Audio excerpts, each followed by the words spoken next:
सर्वम शिवमयम शिवानंता शिवकृपा अनंता। আজকে আমাদের যে আলোচনার বিষয় হবে সেটা একটা পার্সোনাল মেসেজ, একটু ব্যক্তিগত।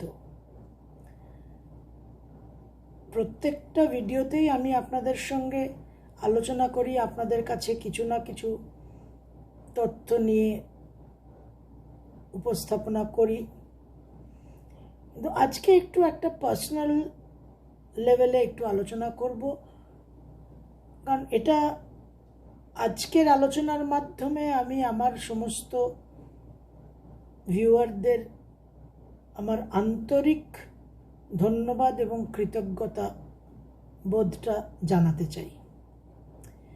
বিশেষ করে বেয়ান Munich, Tom, Ruma Kundu, Manjari madam, Aritra, Abhirup, আরও অনেকে আছেন। তার মধ্যে টম যে আমার ভিউয়ার, তিনি প্রথম দিন থেকেই, যেদিন উনি প্রথম আমার ভিডিও দেখেন, তিনি প্রথম দিন থেকেই কিন্তু বলে আসছেন যে আপনি এত ভালো কথা বলছেন, এত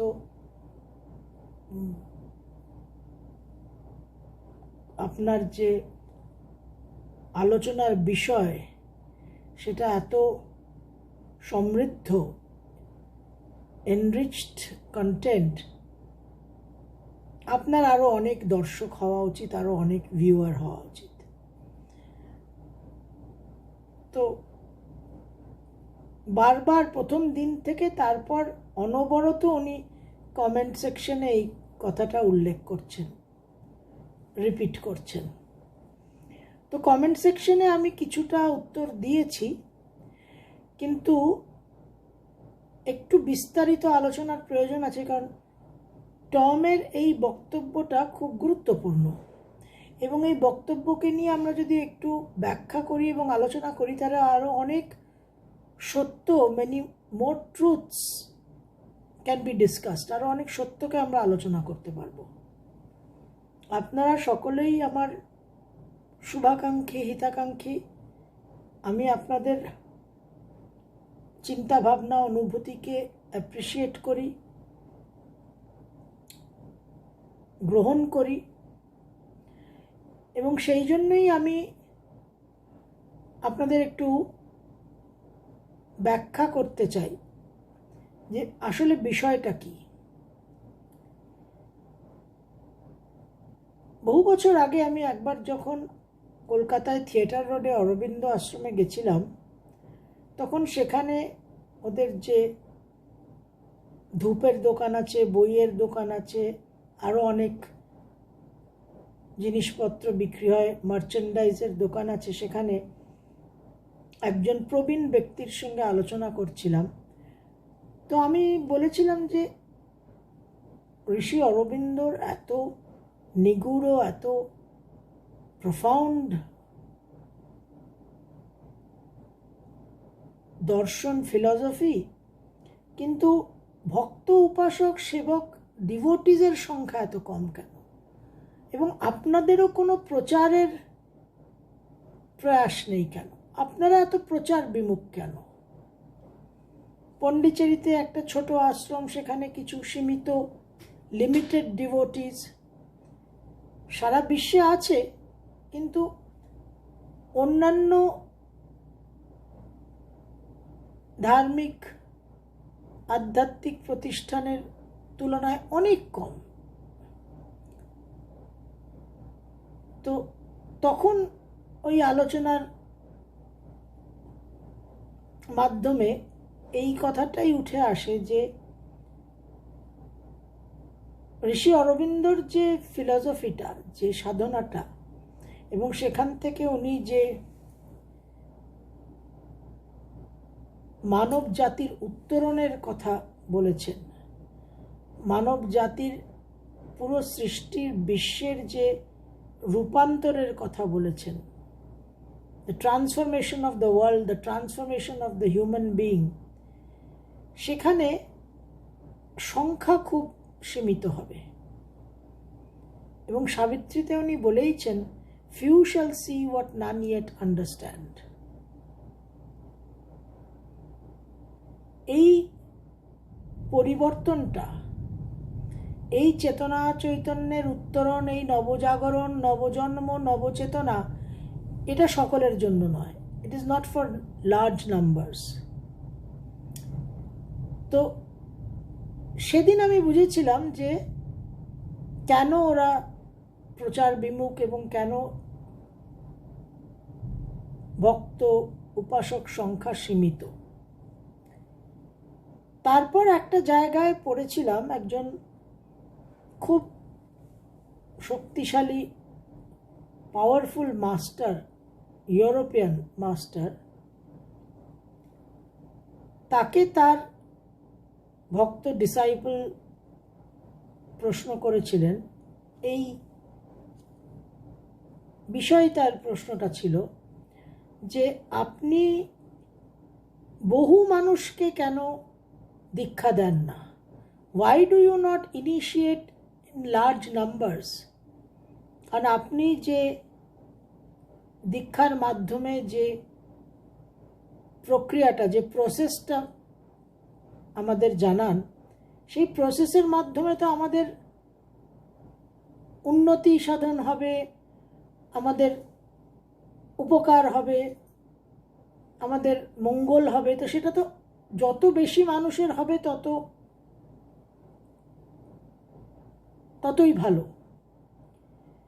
তখন ওই ইউরোপিয়ান মাস্টার উত্তরে বলেছিলেন যে দেখো,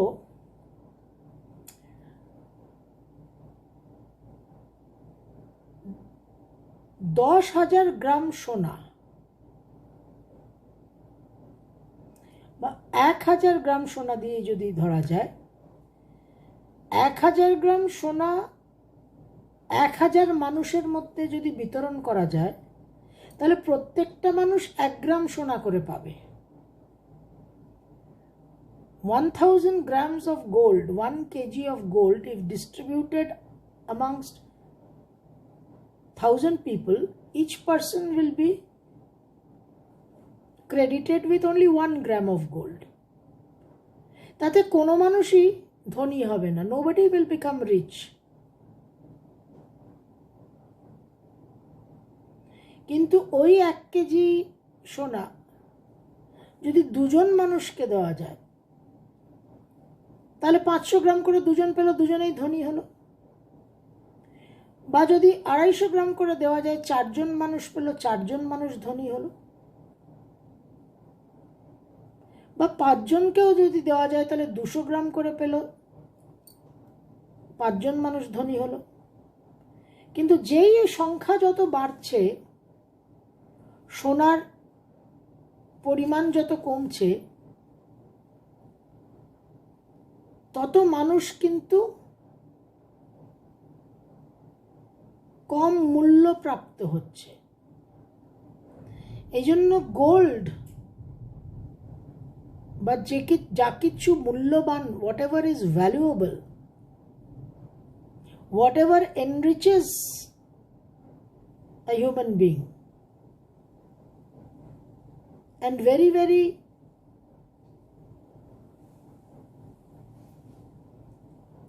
highly valuable, extremely rare, বিরল বস্তু কিন্তু ওইভাবে হোলসেল বিতরণ হয় না।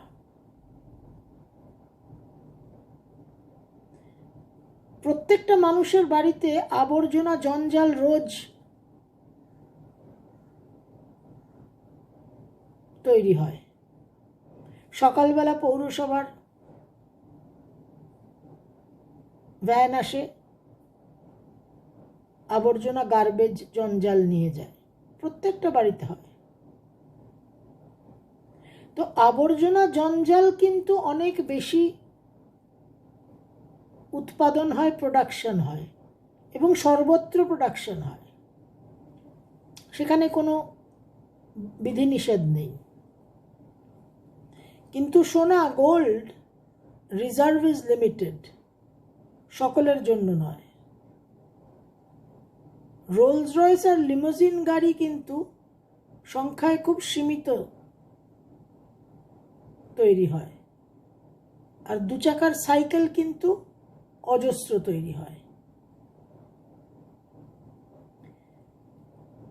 আমি আপনাদের যে মেডিটেশন মডিউলগুলো দিয়েছি, যে আলোচনাগুলো আপনাদের সঙ্গে করি, আমি সবসময়ই চাইবো, এটা সবসময়ই আমার মনের ইচ্ছে যে যত বেশি মানুষ সম্ভব এটা প্রাপ্ত হোক। More and more people should receive this knowledge. More and more people should utilize this knowledge. যত মানুষ এই জ্ঞানটা প্রাপ্ত হবে, এই মেডিটেশনগুলো করবে, ততই কিন্তু তারা ধ্বংস এবং বিনাশের পথ থেকে সরে এসে নিজেদের অস্তিত্ব বজায় রাখতে পারবে এবং সমৃদ্ধ হবে। কিন্তু মানুষের প্রারব্ধ হচ্ছে আলটিমেট ডিসাইডিং ফ্যাক্টর, যে তার প্রারব্ধ তাকে ধ্বংসের দিকে নিয়ে যাবে না তার প্রারব্ধ তাকে রক্ষা করবে। প্রাইমারিলি প্রারব্ধকে আমরা পঞ্চম ভাব থেকে দেখি, এবং পঞ্চম ভাব হচ্ছে সেই লাইফ বোট যেটা নিয়ে আমরা আলোচনা করেছি। হিউজ নাম্বারস, প্রচুর সংখ্যক, অসংখ্য মানুষ সবসময় সমবেত হবে তাদের কাছে যেখানে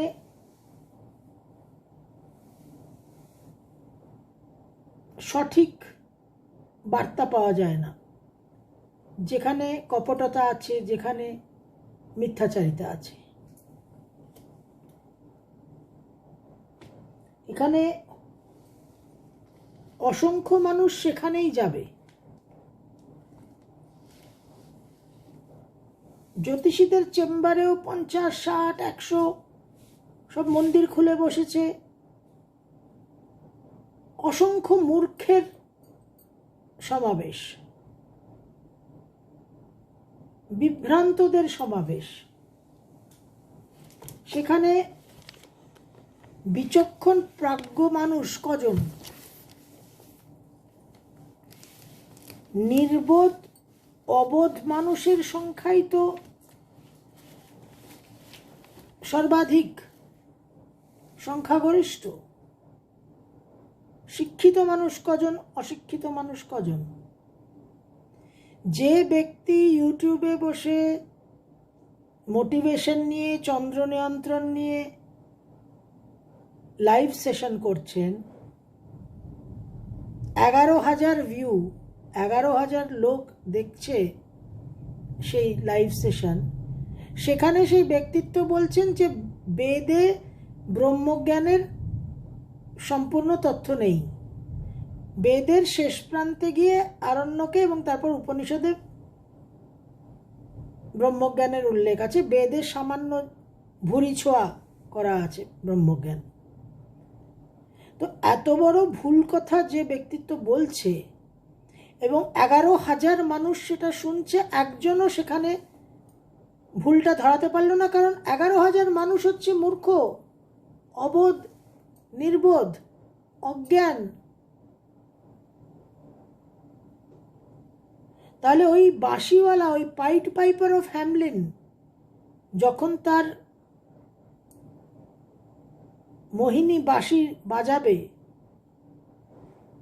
তখন দলে দলে ইঁদুর তাকে অনুসরণ করে মৃত্যুবরণ করবে। এটাই নিয়ম।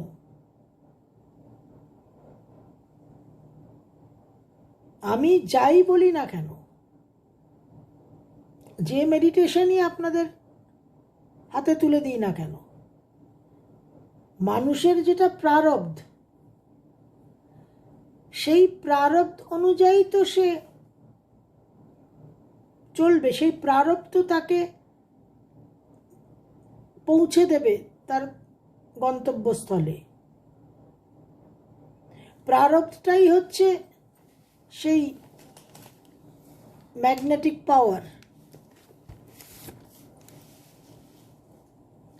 এবং আমাদের যে রক্ষাকর্তা গ্রহ, the planet of protection Jupiter, astronomically যদি আমরা দেখি, যদি জ্যোতির্বিদ্যার আঙ্গিকে দেখি, তাহলে Jupiter has the highest magnetism amongst the planets। সমস্ত গ্রহের মধ্যে চুম্বকীয় শক্তিটা বৃহস্পতির সবচেয়ে বেশি। তাহলে চুম্বকীয় শক্তি, ম্যাগনেটিজমের অর্থ কি? একাধিক লোহার টুকরো যদি ফেলে রাখা হয় একটা জায়গায়, আর একটা চুম্বক যদি সেখানে নিয়ে যাওয়া হয়, কাছে নিয়ে আসা হয়, তাহলে ওই চুম্বকের যে আকর্ষণ শক্তি, চুম্বকীয় শক্তি, তাতে ওই লোহাগুলো নড়তে শুরু করবে, একটা প্যাটার্ন, একটা আকার তৈরি হয়। তাহলে the magnetic force creates forms.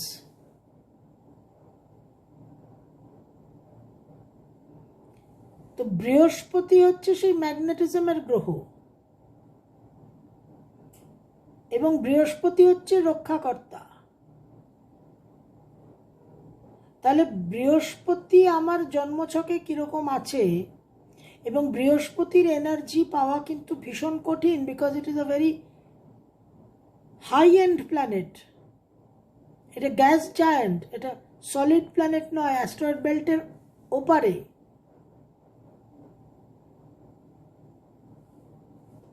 কালপুরুষের রাশি চক্রের নবম ভাবের অধিপতি, আর দ্বাদশ ভাবের।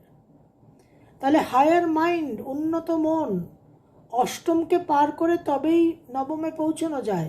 অষ্টমের ওই ট্রান্সফরমেশন, ওই রূপান্তর, অষ্টমে নিচস্থ চন্দ্র, মানে চন্দ্রকে, তার সমস্ত মনকে, তার সমস্ত মলিনতা, বিকার ত্যাগ করে তবেই সে নবমে প্রবেশ করতে পারে।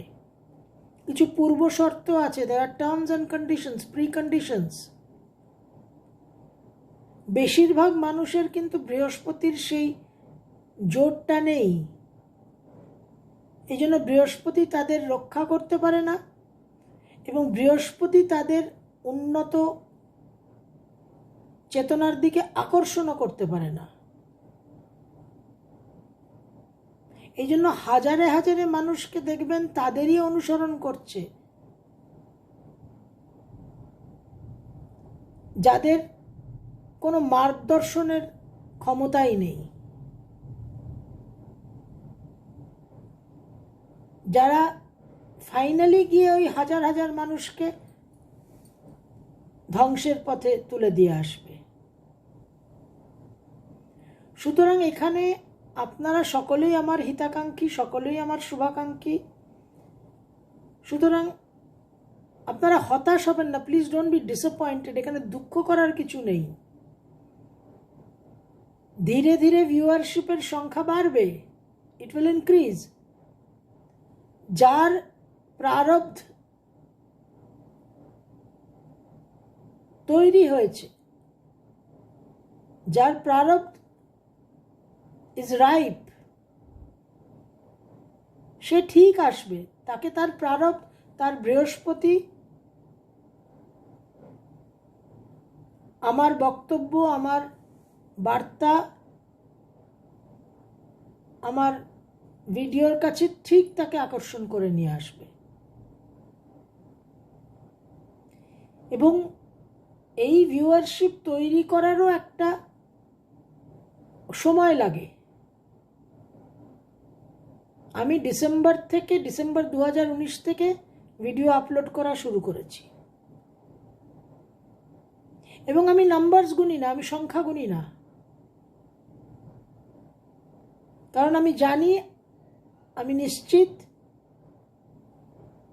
I am relaxed in this knowledge, যে আমি যে প্রয়াসটা করছি, আমার যে উদ্দেশ্য, আমার যে অবজেক্টিভ, সেটা হচ্ছে যত মানুষের প্রারব্ধ রেডি হয়েছে, দোজ হু আর প্রারব্ধ রেডি, তারা যেন এটা পেতে পারে। যাদের পারচেজিং পাওয়ারটা হয়েছে তারা যেন এটা লব্ধ হতে পারে, তাদের কাছে যেন এটা পৌঁছে যায়।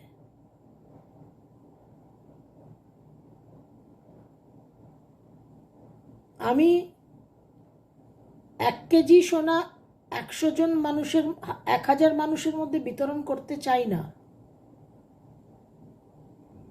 কারণ 1 গ্রাম করে সোনা পেয়ে কোনো মানুষেরই কোনো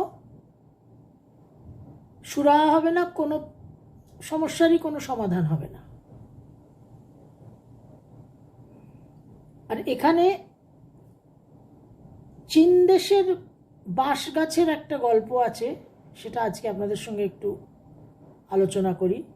এখন সবই তো মেড ইন চায়না, তো এটাও দেখুন, এটাও দিস ইজ ভাগ্যের পরিহাস, আইরনি অফ ফেট, যে চীন দেশেরই গাছের কথা আলোচনা করতে হচ্ছে। এই চীন দেশের যে বাঁশ গাছ, দ্য চাইনিজ ব্যাম্বু ট্রি, এটা প্রচুর প্রতিপালন করতে, অনেক জল, অনেক উর্বর জমি, মাটি, রোদ, অনেক কিছু লাগে।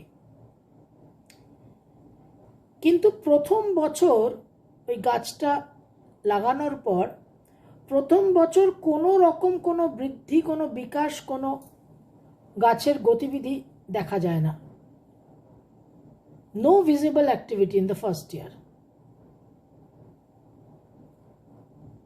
দ্বিতীয় বছরও কোনো মাটির উপরে কোনো গাছের চেহারাই দেখা যায় না।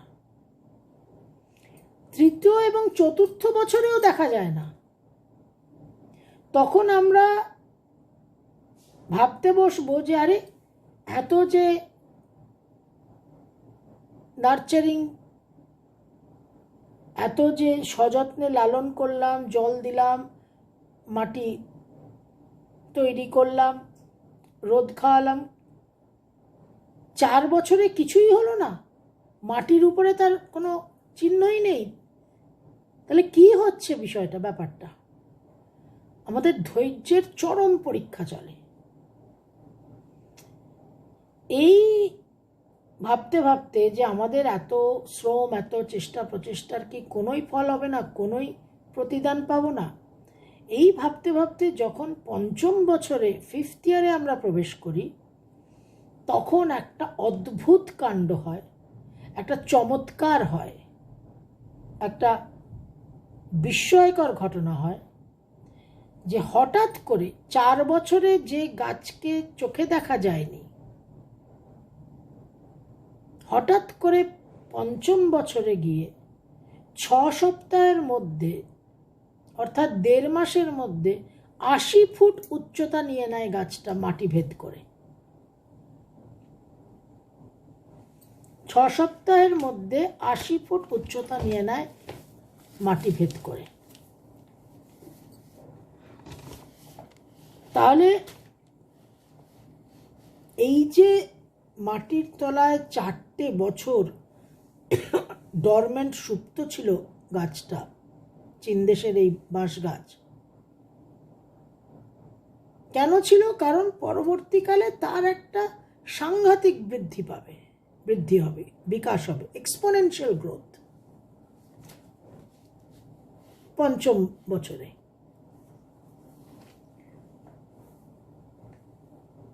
তো এটাই আমাদের ধারণা, যে 4 বছর ধরে ভিতরে তৈরি হয়েছে, যাতে 5ম বছরে গিয়ে 6 সপ্তাহের মধ্যে, 1.5 মাসের মধ্যে 80 ফুট উচ্চতা পেতে পারে। তা কিন্তু নয়। আন্ডারগ্রাউন্ড, ভূগর্ভস্থ হয়ে এই যে বাঁশ গাছটা ছিল 4 বছর, সে কিন্তু আসলে তার শিকড়কে, তার ভিতকে তৈরি করছিল, রুট সিস্টেমকে ডেভেলপ করছিল। রুট সিস্টেম, শিকড়কে সে গড়ছিল, সে শক্তি প্রদান করছিল, যাতে পরবর্তীকালে যখন তার বাহ্যিক বিকাশটা হবে, আউটওয়ার্ড গ্রোথ যখন তার হবে, সেই বাহ্যিক যে বিকাশটা, সেটা যেন সে একেবারে একটা খুব জোরালো শক্তিশালী ভিত দিয়ে সাপোর্ট করতে পারে, বহন করতে পারে। এই জন্য সময় দিতে হবে সব কিছুকে। এই জন্য আপনারা যখনই কমেন্ট করছেন যে কেন ভিউয়ার আরও বেশি নয়, কেন আরও বেশি লোক দেখছে না, আমি আপনাদের আই ক্যান ফিল, আমি আপনাদের মনের কষ্টটা অনুভব করতে পারি। এবং যাতে আপনাদের এই মনের কষ্ট না হয়, সেই জন্যই আজকে আপনাদের সঙ্গে একটা ব্যক্তিগত এই লেভেলে আলোচনাটা করছি। ক্যাটারপিলার, গুটি পোকা, শুয়োপোকা, যখন সে ওই তার খোলের মধ্যে, কোকুনের মধ্যে থাকে, তখন সে স্ট্রাগল করে, তখন সে সংঘর্ষ করে। কিন্তু ওই স্ট্রাগলটাই, ওই লড়াইটাই, ওই খোলের মধ্যে অল্প জায়গার মধ্যে সে যে লড়াই করে, সংগ্রাম করে, সেটাই কিন্তু পরবর্তীকালে যখন সে প্রজাপতির রূপটা ধারণ করবে, আকারটা ধারণ করবে, তখন তার যে ওড়ার শক্তি, তার যে পাখার ডানার যে শক্তি হবে, সেটা কিন্তু খুব অধিক পরিমাণের হবে। ওই যে খোলের মধ্যে শুয়োপোকাটা নড়াচড়া করছে, সংঘর্ষ করছে, যুদ্ধ করছে, ওটা আসলে ওই যুদ্ধের যে মূল্য, সেটা হচ্ছে পরবর্তীকালে যখন সে প্রজাপতির আকার ধারণ করবে, তখন তার যে ডানা, তার পাখার যে শক্তিটা চাই ওড়ার জন্য, সেই শক্তিটা ওই সংগ্রামের মাধ্যমে তৈরি হচ্ছে। যেরকম আমরা যখন ব্যায়াম করি, when we exercise, তখন আমাদের পেশির যে মুভমেন্টটা হয়, তাতে যে টেনশনটা হয়, পেশিতে যে টানটা পড়ে, সেটা কিন্তু আলটিমেটলি গিয়ে আমার পেশিকে স্ট্রেংথেন করছে, বল প্রদান করছে। এই জন্যই আমরা এক্সারসাইজটা করি। তো মাতৃগর্ভে যে শিশু থাকে, সে ওই উম্বের মধ্যে, ওই ফিটাসের মধ্যে, সে কিন্তু সমস্ত ওই 9 মাস ধরে ওই অন্ধকারে ওই জলের মধ্যে সমস্ত শক্তি সংগ্রহ করছে মায়ের কাছ থেকে, যাতে যখন সে ভূমিষ্ঠ হবে, তখন সে একটা শক্তিশালী মানুষ হতে পারে। তাহলে এই জেস্টেশন পিরিয়ডটাকে, এই ওয়েটিং পিরিয়ডটাকে আমাদের মর্যাদা দিতে হবে, আমাদের শ্রদ্ধা জানাতে হবে। এই ধৈর্য, দিস পেশেন্স, ধৈর্য আর পেশেন্সটা থাকলে ওই চীন দেশের বাঁশগাছের মতো 5 বছরের মাথায় গিয়ে হঠাৎ করে চমৎকার অদ্ভুত পরিণতি হবে। 1.5 মাসে 80 ফুট উচ্চতা। কিন্তু সেখানেও আমি একটাই কথা বলবো, যে কখনোই আমি হাজার হাজার মূর্খ, নির্বোধ, অবোধের সহায়তা করতে পারবো না। তাদের জন্য ওই পাইড পাইপার অফ হ্যামলিন বরাদ্দ আছে, যারা বেদ নিয়ে ভুলভাল উক্তি করেন এবং যাদের সম্যক কোনো জ্ঞান নেই, এবং তাদের কাছেই এই হাজার হাজার নির্বোধ, অবোধ মানুষরা গিয়ে পৌঁছবেন। এটাই তাদের ভাগ্য, এটাই তাদের প্রারব্ধ। আমার ব্যক্তিগত প্রয়াস, প্রচেষ্টা, শিবযোগের যে অমৃত, সিদ্ধ গুরুদের যে তপস্যা লব্ধ যে প্রসাদ, সেটা আপনাদের কাছে বিতরণ করা। এবং সেটা সেই মানুষই পাবেন যার প্রারব্ধ, যার বৃহস্পতি সেই অবস্থায় আছে, যে অবস্থায় সে তৈরি, ready to receive this divine message, divine energy,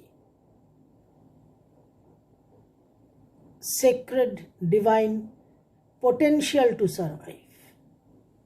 Sarvam Shivamayam Shivananta Shivkripananta.